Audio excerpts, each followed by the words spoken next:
Hello everyone, this is Technology Consultant channel and I'm Sam. Here we are with another video. In this video we'll teach you how to fix Samsung sound or speaker not working issue.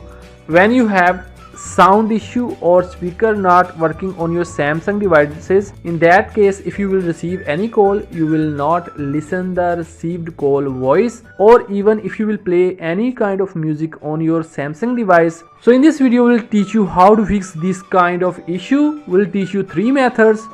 In the first method, you have to go to your Samsung phone settings, scroll down, and then here you will see software update. Click on it and then click on download and install. If you have outdated software, then you might see this issue. So quickly you have to update your Android software.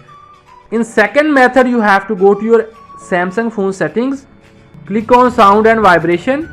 Here you will find the first option, sound mode. If you are set sound mode or by mistake you have set vibrate or mute, you will not listen any kind of sound from your Samsung device.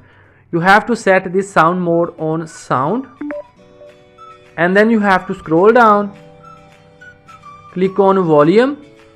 From here you have to increase all the volume bars, system notification, media and ringtone. You have to set the volume full, and then you have to go back, and the last thing you have to check the notification sound. You have to check from here the ringtone which you have set is not muted. So you have to set a proper ringtone from here. In third method, you have to go to your Samsung phone settings, scroll down, and then here you will find option general management. Click on it, scroll down, and then here you will find option reset. You have to click on it, and then first option you will find reset all settings. Click on it, and from here you have to click on reset settings. Once you will click on reset settings, this will reset all the settings on your phone except security settings, language settings, account settings, personal data settings for downloaded apps. You don't have to worry, it will not erase any kind of data. It will just reset your phone settings only. So with these 3 methods you can also fix your Samsung sound or speaker issue. Don't forget to like this video and subscribe our channel for more useful videos.